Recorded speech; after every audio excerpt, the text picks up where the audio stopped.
You might not have realized it, but funeral homes go under some of the strictest regulations of any industry today. Let's find out why on this morning's Carolina People.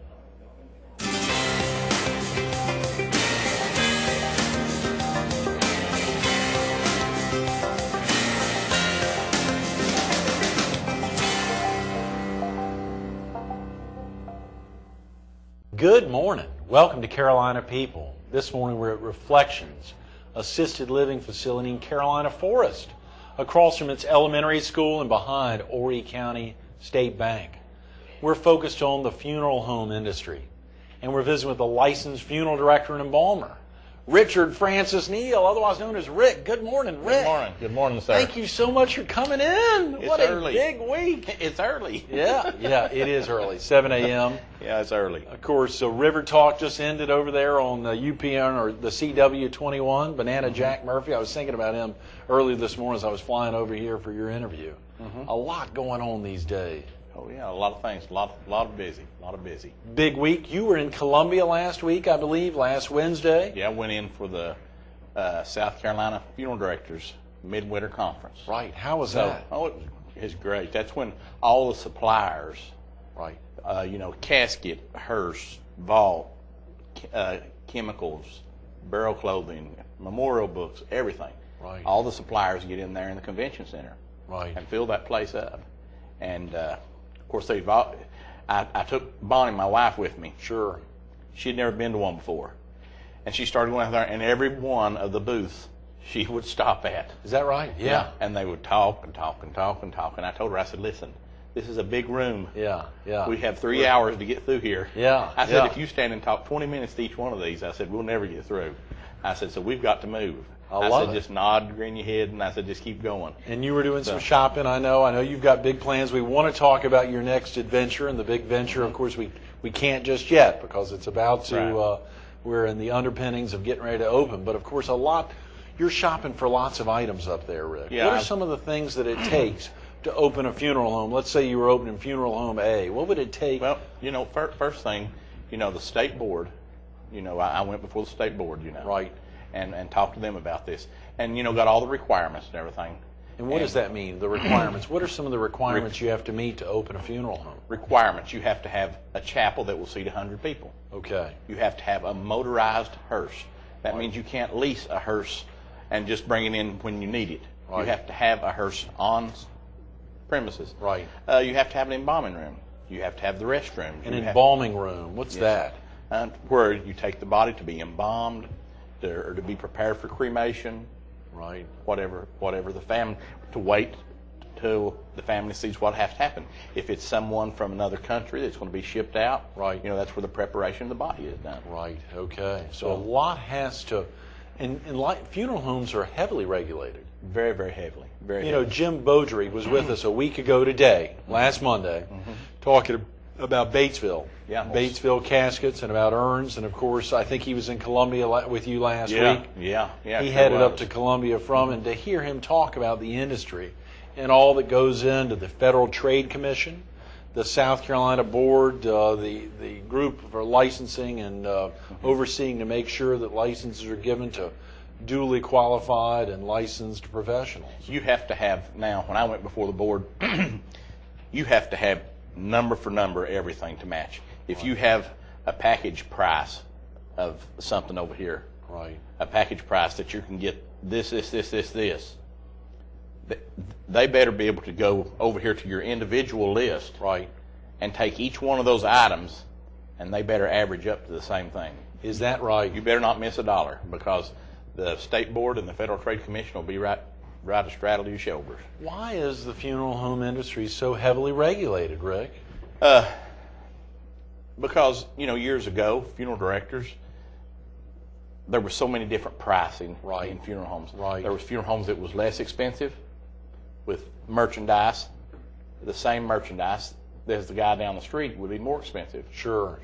So they wanted to regulate to where that at least people was given a fair shake. Right. If they went in, they knew what they was paying for.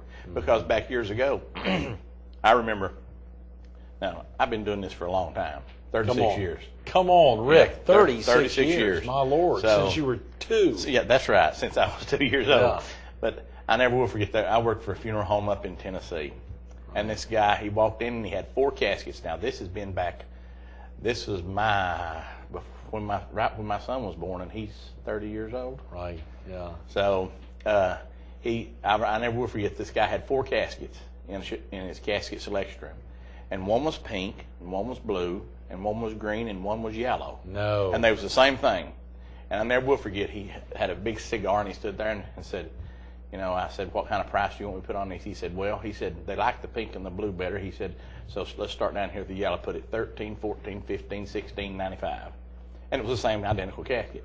And that's the kind of practices that funeral directors did and made the Federal Trade Commission step in. Right. And it's so heavily regulated now that, our books are open at any time to the Federal Trade Commission. That's a very good point, yes. Or the South Carolina, the licensing group. That's right. We've got a state inspector here, Ernest Adams. Sure, it travels all over. Yeah, and he hits every funeral home, and he comes in and he goes through everything. And he may go in and just pull open one of your files and pull it out and look at it. He goes in your casket selection room. He wants to see if your casket, the casket you have in your selection room is the same one on your casket price list, because the Federal Trade Commission fixed it where now you have to have a general price list, a casket price list, and an outer burial container price list. Okay, an outer burial container price list. What is that? What would that be? That's a vault. Okay. All right, but if you go into a funeral home, the funeral home, and you ask to see it, the funeral home has to show it to you, no matter who. If you go into your competition's funeral home, they have to show it to you.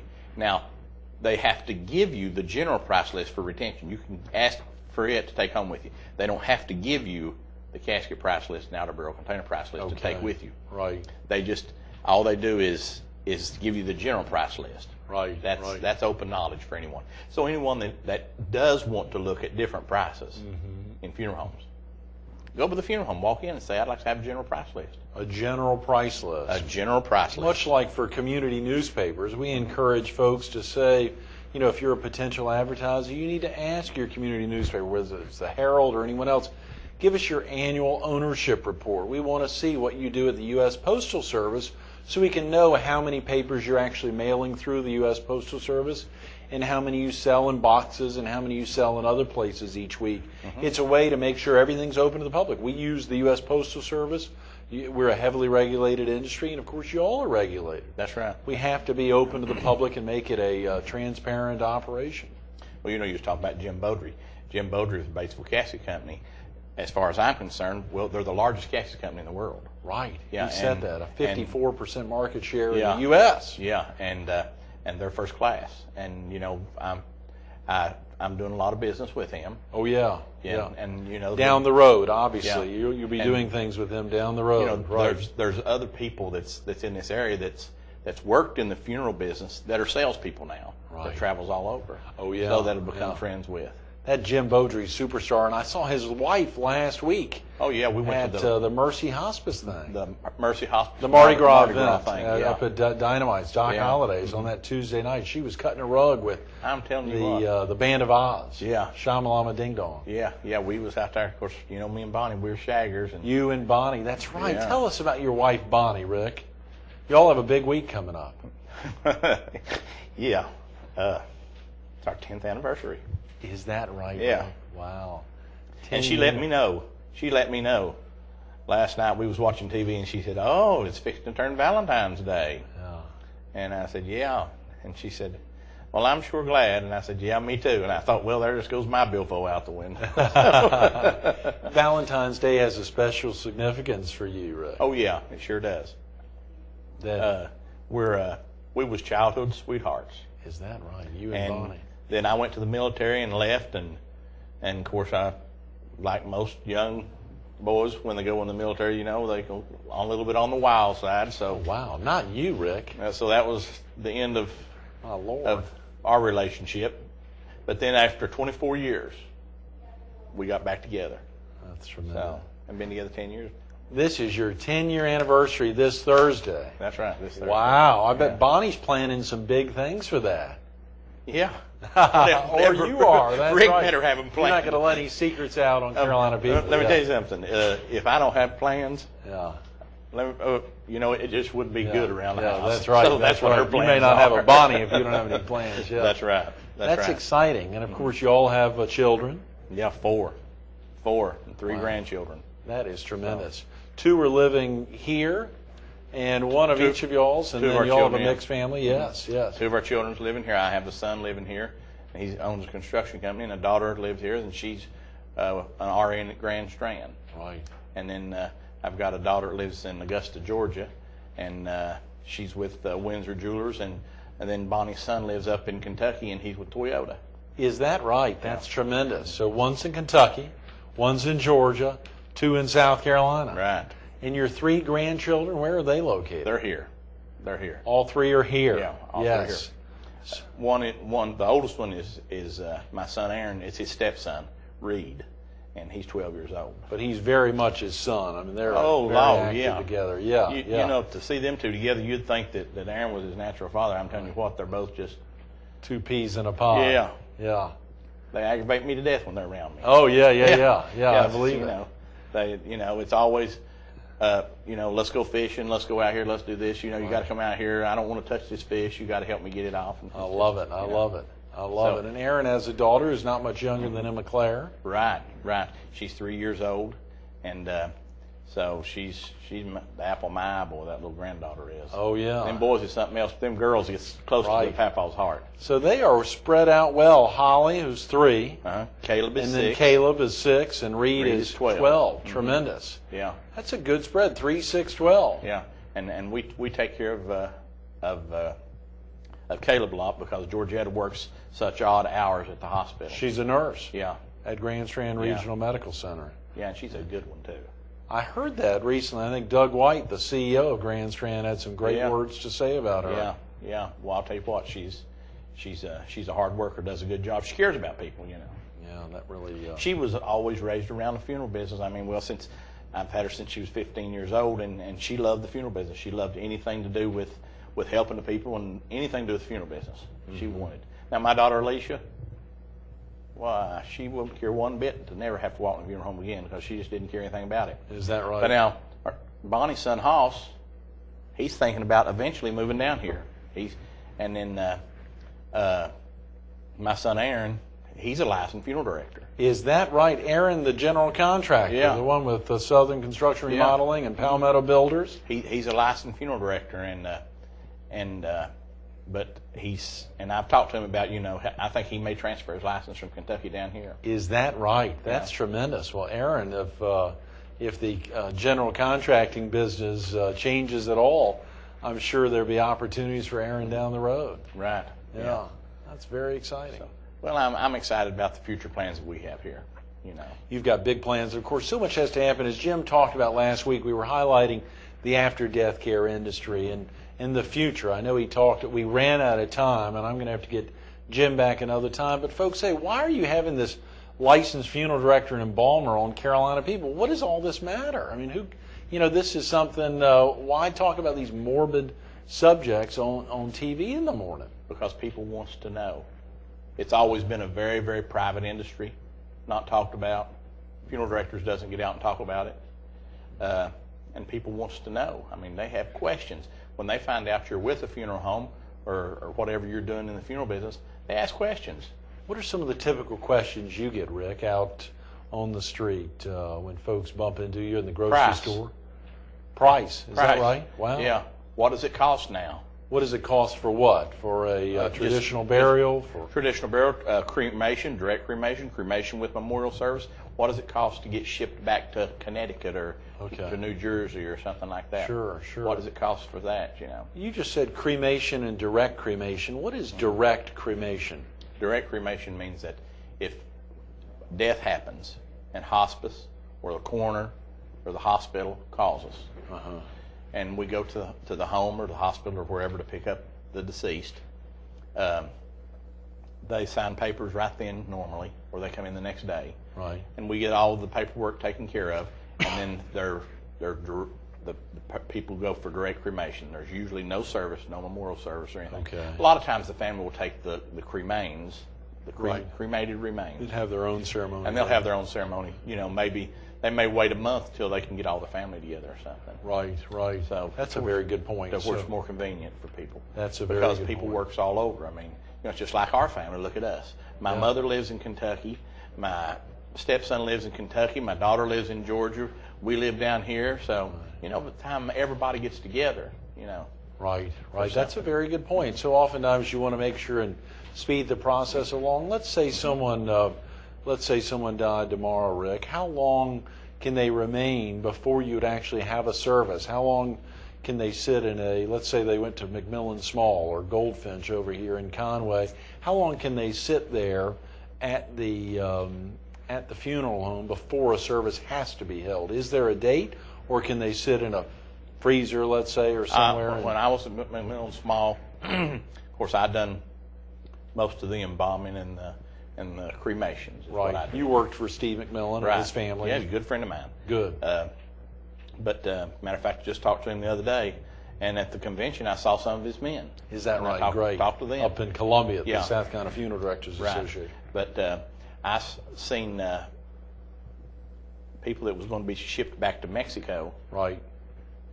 That's had to stay there up to 3 weeks before. Is that right? Yeah. So oftentimes you just have, and you're into a refrigerator unit. Right. They're embalmed and then put in a refrigeration unit. Right. And I suspect with the international population in the Myrtle Beach area, Israeli families are in the PD area from all over, as you mentioned, the Mexican, the Hispanic population. Shipped them to Russia, to Israel, to everywhere.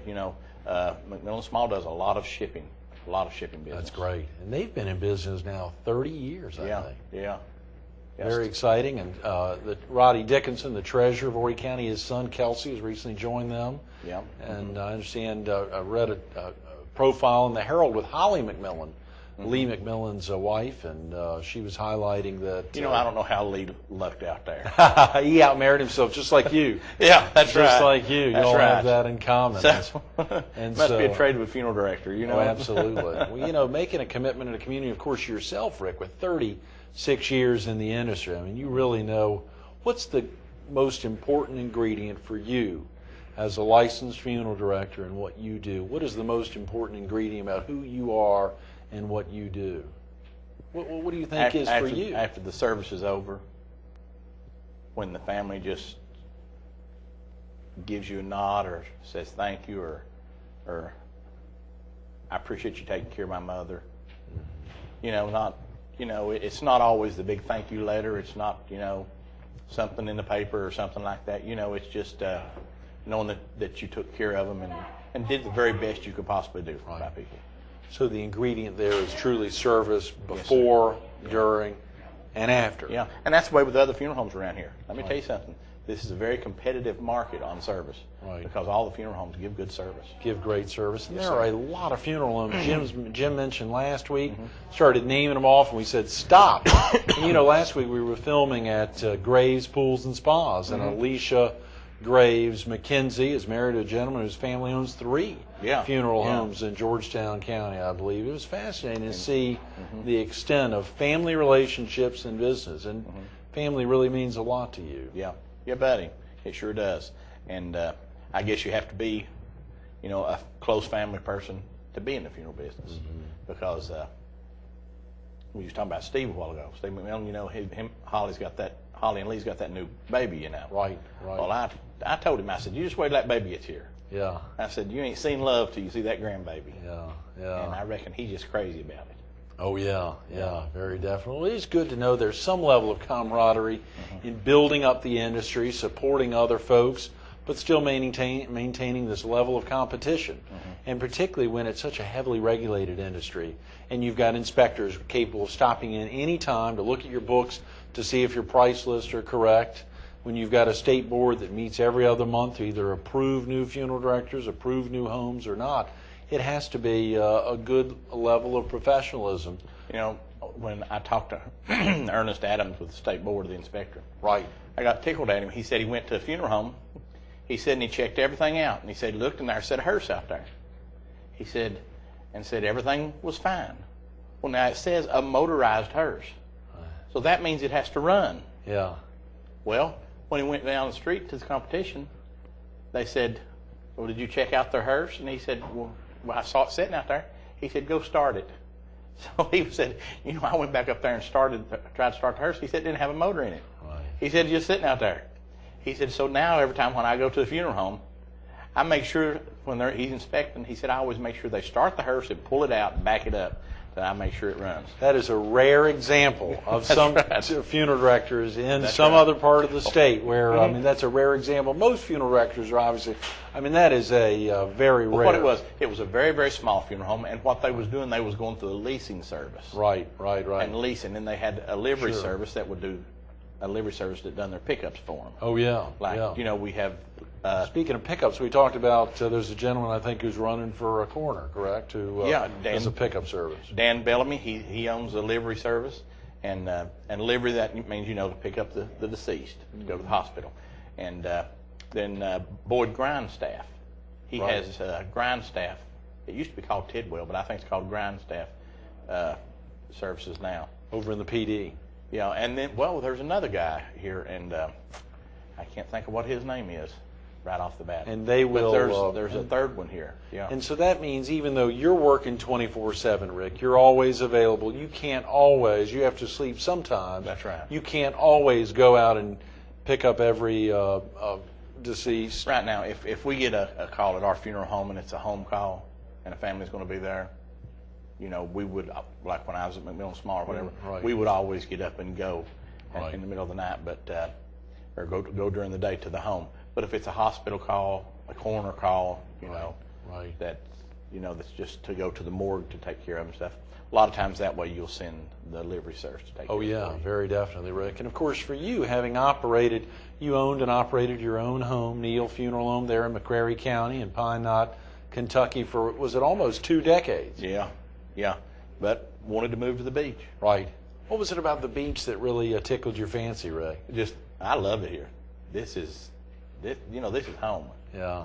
I had a real good job opportunity, and back when I worked with McMillan Small, down in Goose Creek. Right. And my salary was going to just right what you say double. Yeah. And it was a good job, and I would have liked it. And when I went home and told Bonnie, I said, I told her about it.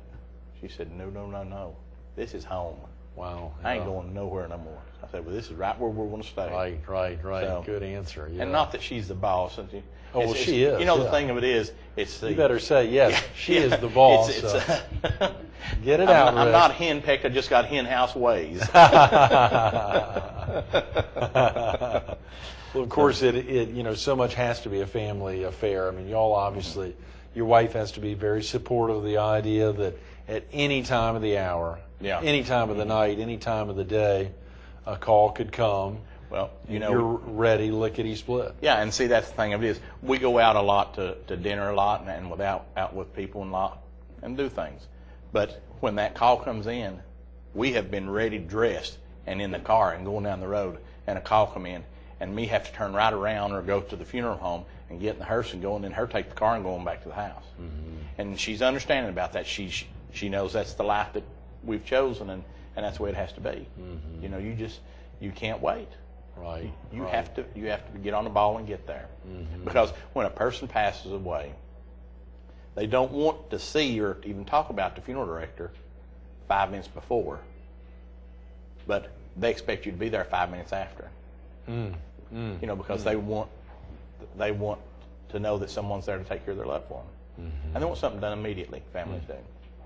Not an hour from now. That's not right. 30 minutes from now, but that's 5 minutes from now. That's right. Yeah, right. So, and the thing that you always, they taught us in mortuary school to do, always when you get a call in the middle of the night or whatever time you get the call, right, make sure the responsible person is on the telephone that says, I'll be leaving here in 10 minutes.